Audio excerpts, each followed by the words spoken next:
شیطان کا وسوسہ، پتہ نہیں قبول ہوگی یا نہیں، اتنی دعا تو مانگ چکا ہوں، ابھی تک تو کوئی نتیجہ سامنے نہیں آیا، اور مانگنے کا کیا فائدہ ہوگا؟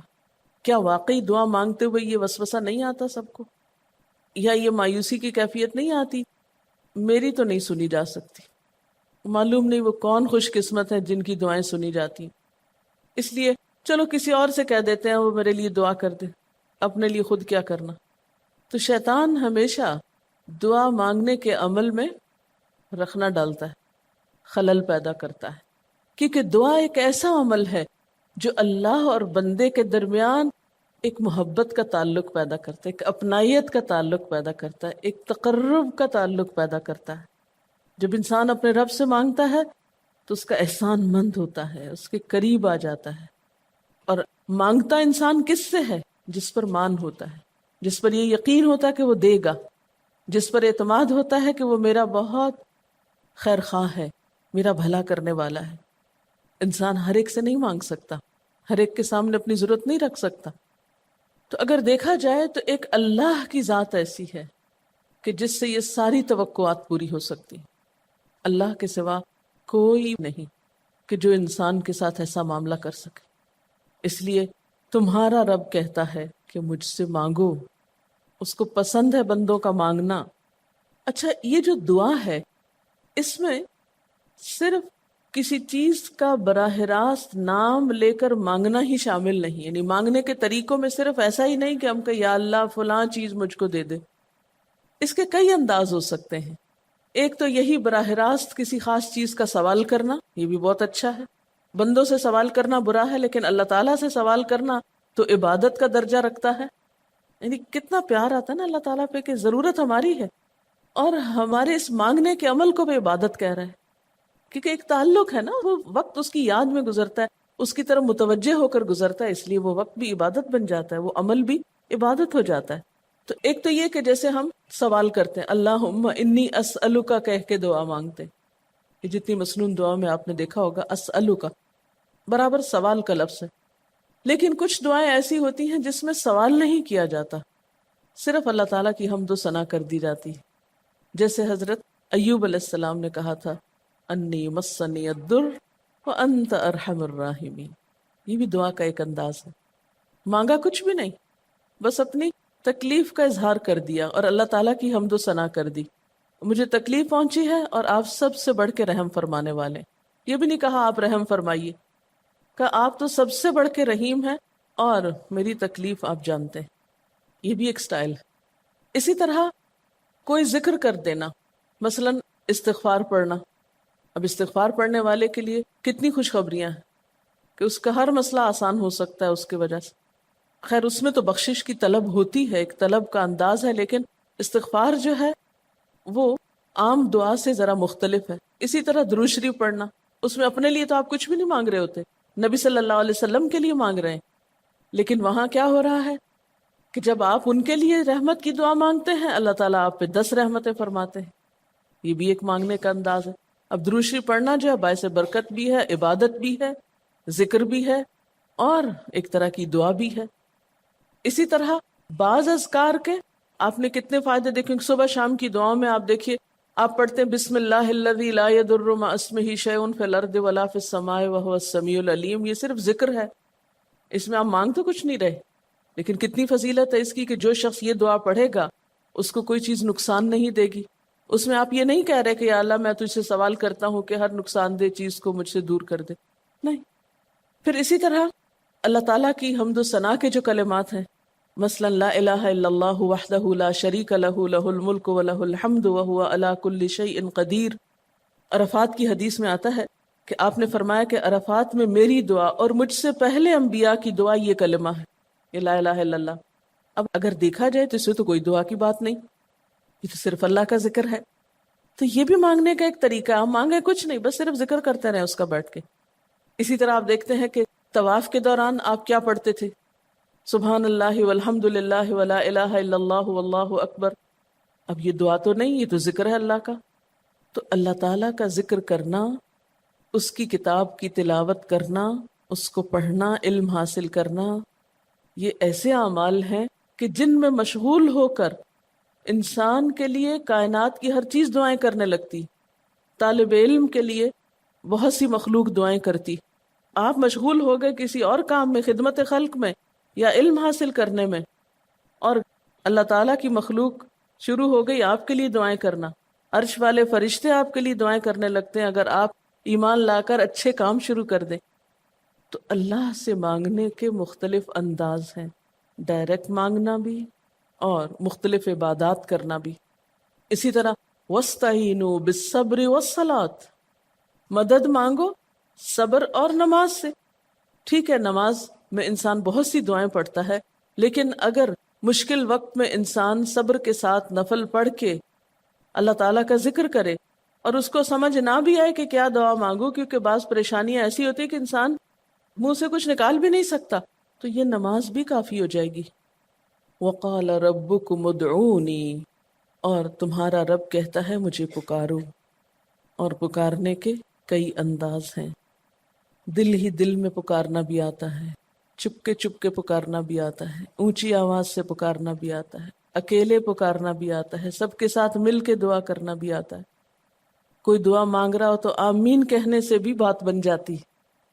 مجھے یاد ہے کہ ایک دفعہ میں عمرے پر گئی اور طواف کے بعد جہاں میں نفل پڑھ رہی تھی، تو نفل کے بعد میں نے سوچا کہ میں اپنی دعا کرتی ہوں. اتنے میں ایک شخص عربی میں کوئی دعا مانگ رہا تھا. اتنی خوبصورت دعا تھی کہ میں نے ایسی دعا کسی سے نہیں کبھی سنی، اور میں نے صرف آمین کہنا شروع کر دیا. میں نے کہا یا اللہ، میری تو نہ زبان میں اتنی بلاغت و فصاحت ہے، نہ مجھے اتنی باتیں آتی ہیں، مجھے تو مانگنا بھی نہیں آتا، تو جو کچھ یہ مانگ رہا ہے مجھے بھی یہی دے دے. میں نے صرف آمین آمین آمین کہنا شروع کر دیا. یہ کتنا بڑا اس کا احسان ہے کہ ہم آمین کہہ کے بھی شامل ہو جاتے ہیں دوسروں کی دعاؤں میں. تو اسی لیے دعا کو عبادت کا نچوڑ کہا گیا، کریم، خلاصہ، ساری عبادت کا اوپر کا حصہ. اور ویسے بھی اگر دیکھا جائے تو ہر نماز میں بہت سی دعائیں ہیں. ہر موقع کی اللہ کے رسول صلی اللہ علیہ وسلم نے مختلف طرح کی ہمیں دعائیں سکھائی ہیں. سویرے جو آنکھ کھلتی ہے، سویرے کے اگر آدھی رات کو بھی کھلتی ہے، اس کی بھی دعا ہے. اس وقت سے لے کر کوئی کام ایسا نہیں دین کا یا دنیا کا، اچھا یا برا، جس کے لیے کوئی نہ کوئی دعا نہ موجود ہو. یعنی اتنا خوبصورت عمل ہے دعا مانگنا کہ جس کے لیے کسی خاص چیز کی قید بھی نہیں کہ کہیں بند کے بیٹھو تو ہی مانگو، کہیں پہنچو تو مانگو. نہیں، کہیں بھی مانگو، دن کو مانگو یا رات کو مانگو، کھڑے ہو کے مانگو یا بیٹھ کے مانگو، چلتے پھرتے مانگو یا چپ کے مانگو، منہ سے بولو بھی نہیں اور دل ہی دل میں مانگو تو بھی وہ سن لیتا ہے. کسی بھی طرح مانگ سکتے ہو، کہیں بھی مانگ سکتے، کچھ بھی مانگ سکتے ہو. اس لیے وَقَالَ رَبُّكُمُ ادْعُونِي أَسْتَجِبْ لَكُمْ، تمہارا رب کہتا ہے مجھ سے مانگو، میں تمہاری دعا قبول کروں گا. اور آپ کو پتہ ہے کہ ربکم یہ صرف مسلمانوں کا رب نہیں، رب تو ساری مخلوق کا ہے. کافر کا رب بھی وہی ہے، خواہ وہ مانے یا نہ مانے. اس لیے قبولیت دعا کے لیے مسلمان ہونا بھی شرط نہیں. اگر کوئی کافر بھی اللہ کو پکارتا ہے، اپنے رب کو پکارتا ہے، تو وہ اس کی بھی سنتا ہے. اور خصوصاً اگر وہ مظلوم ہو، کسی نے اس پہ ظلم کیا ہو، تو وہ فریاد فوراً اوپر پہنچتی ہے، خواہ وہ مسلمان نہ بھی ہو. اس لیے یہ جو دعائیں ہیں یہ آپ سب کو بتا سکتے ہیں، مسلم نان مسلم سب کو سکھا سکتے ہیں، تاکہ وہ اپنے رب کو پکارے اور رب ان کو ہدایت دے. اور پھر آپ دیکھیں گے کہ دعا کے ذریعے جو اللہ تعالیٰ پر اعتماد بیٹھتا ہے، اور اگر وہ خصوصاً یہ کہ جلدی قبول ہو جائے، تو اس وقت جو ایک خصوصی شکر کی کیفیت آتی ہے. لیکن یہ کہ مایوس نہیں ہونا. بات میں یہ کر رہی تھی کہ اس کے لیے کوئی شرط نہیں کہ کوئی شخص بہت نیک مسلمان ہو یا بہت اچھا مسلمان ہو، وہ تو گناہ گاروں کی بھی سنتا ہے. اس لیے بعض اوقات لوگ جب مایوس ہونے لگتے ہیں نا کہ ہم تو بہت گناہ گار ہیں، ہماری نہیں سنی جائے گی، تو انہیں مایوس نہیں ہونا چاہیے. مایوس ہو کے کہاں جائیں گے سننے؟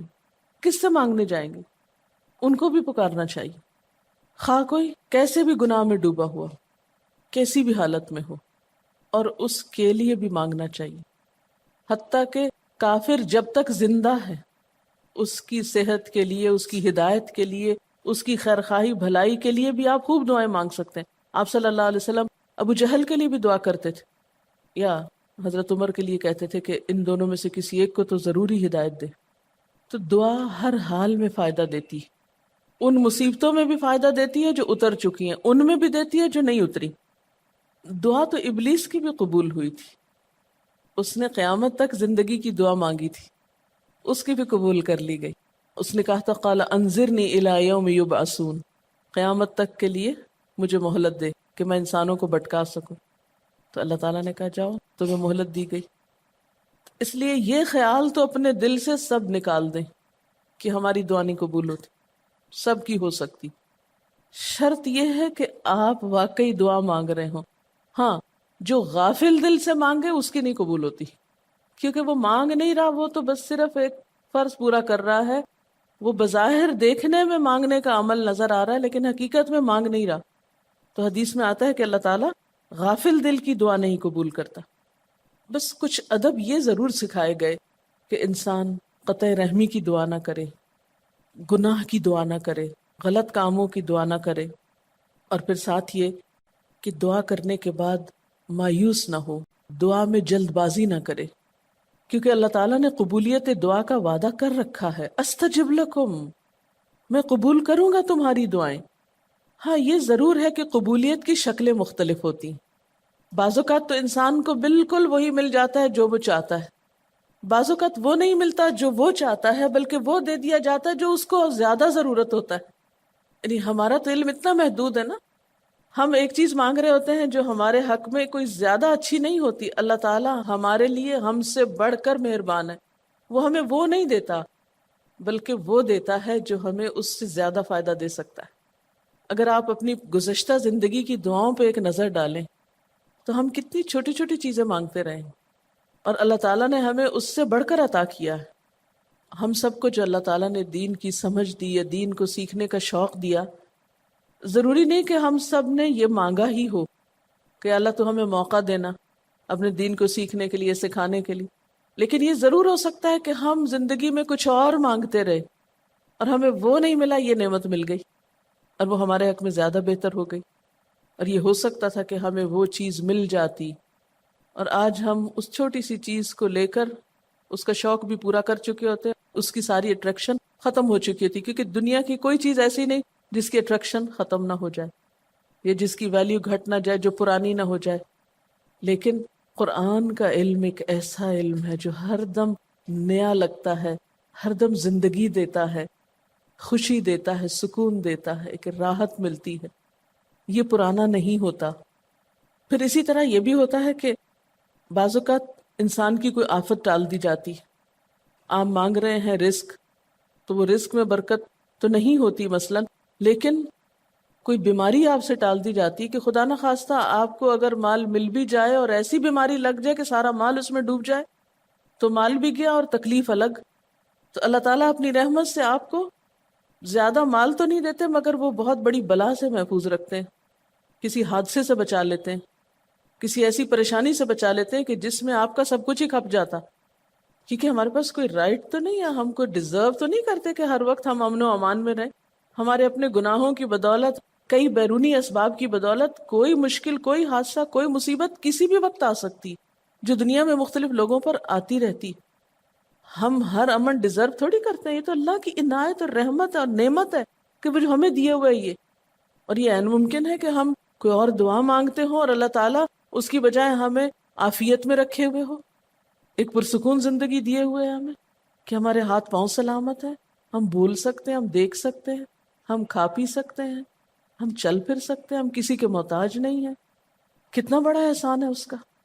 اس لیے اگر کوئی دعا وقتی طور پر بعینہ ہی قبول نہیں ہوتی، بعینہ ہی کا کیا مطلب؟ ایز اٹ از، جس طرح ہم چاہتے ہیں، تو بھی کوئی بات نہیں، صبر کرنا چاہیے. لیکن یہ نہیں سوچنا چاہیے کہ نہیں اللہ تعالیٰ دعا نہیں سنتا. ایک اور جگہ پر بھی فرمایا وَإِذَا سَأَلَكَ عِبَادِي عَنِّي فَإِنِّي قَرِيبٌ أُجِيبُ دَعْوَةَ الدَّاعِ إِذَا دَعَانِ فَلْيَسْتَجِيبُوا لِي وَلْيُؤْمِنُوا بِي لَعَلَّهُمْ يَرْشُدُونَ. جب میرے بندے آپ سے میرے بارے میں سوال کریں تو آپ بتا دیجئے کہ میں قریب ہوں، بہت قریب ہوں. اجیب دعوت الداعی، میں پکارنے والے کی پکار کا جواب دیتا ہوں. استجب لکم، قبول کرتا ہوں.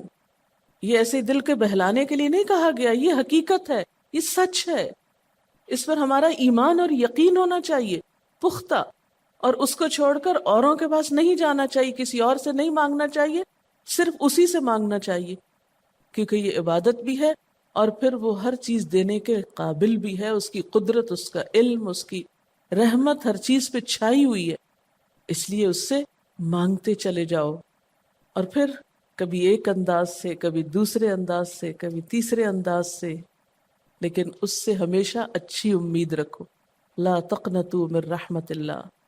لیکن اس کے ساتھ ساتھ ہمیں کچھ فارمل آداب بھی سکھائے گئے ہیں، ایٹ ٹائمز ان کا بھی لحاظ رکھنا چاہیے، یعنی ہر وقت دعا مانگنے کے لیے فارمل انداز اختیار کرنے کی ضرورت نہیں ہے۔ مثلا صبح شام کے اذکار ہیں، چلتے پھرتے آپ پڑھ سکتے ہیں، اب مثلا باتھ روم میں داخل ہونے کی دعا ہے تو اب آپ پہلے سے تسبیح اور درود شریف تو نہیں اس کے پڑھیں گے، یا نکل کے وہ ساری فارمیلٹیز تو نہیں پوری کریں گے جو دعا کے اول آخر کی جاتی ہیں، عموماً جو فارمل دعا مانگی جاتی۔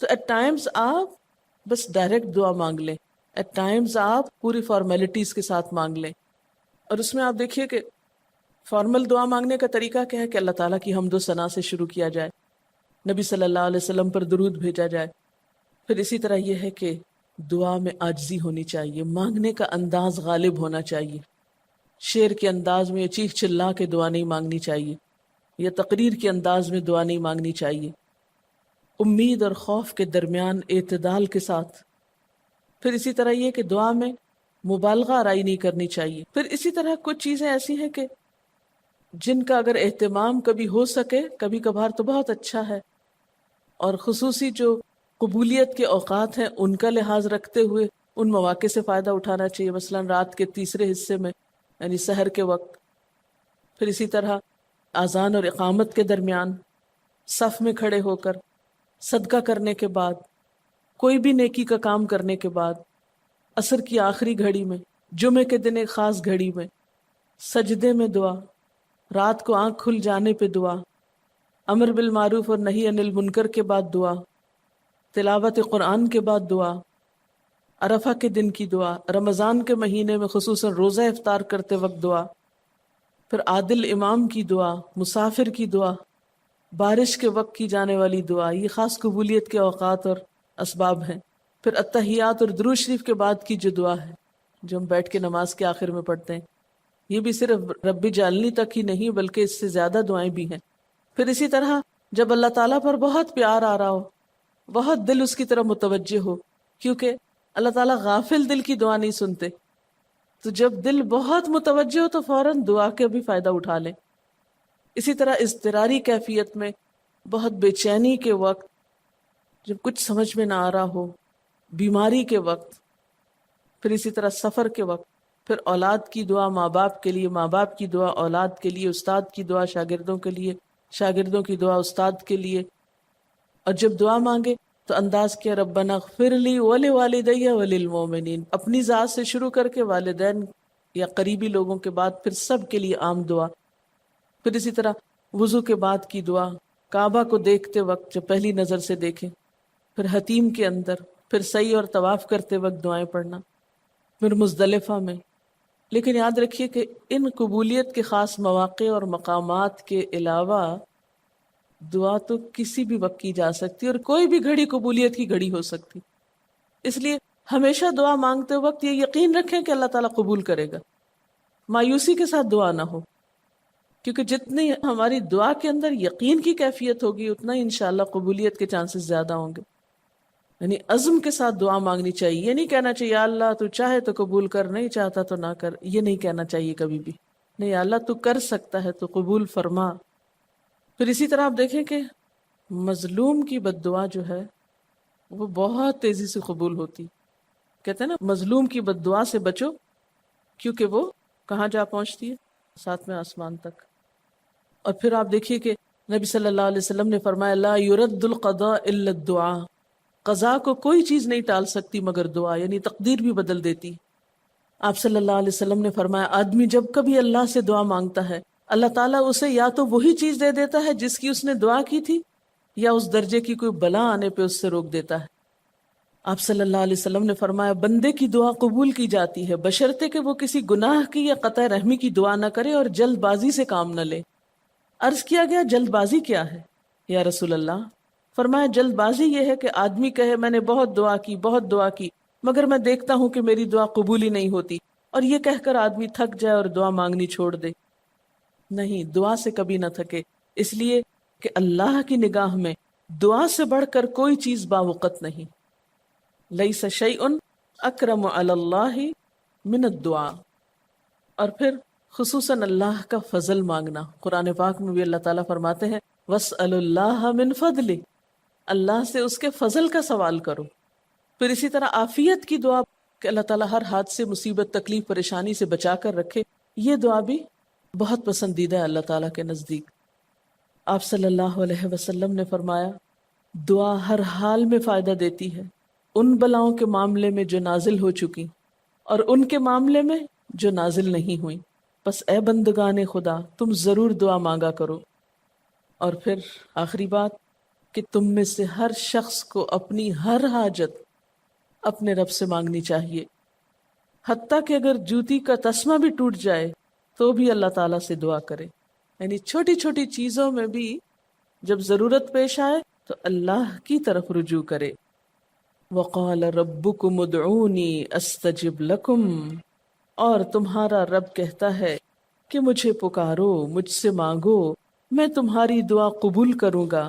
ان الذین یستکبرون عن عبادتی، بے شک وہ لوگ جو میری عبادت یعنی دعا سے تکبر کرتے ہیں، یعنی مجھ سے تکبر کی بنا پر نہیں مانگتے، جیسا کہ حدیث میں بھی آتا ہے من لم یسأل اللہ یغضب علیہ، جو اللہ سے نہیں مانگتا اللہ اس پہ غضبناک ہوتا ہے، یعنی جو دعا نہیں کرتا اللہ تعالیٰ اس سے ناراض ہوتا ہے، کیونکہ وہ تو بے تعلق ہو گیا نا اپنے رب سے نہ مانگ کر، اور خصوصاً تکبر کی وجہ سے۔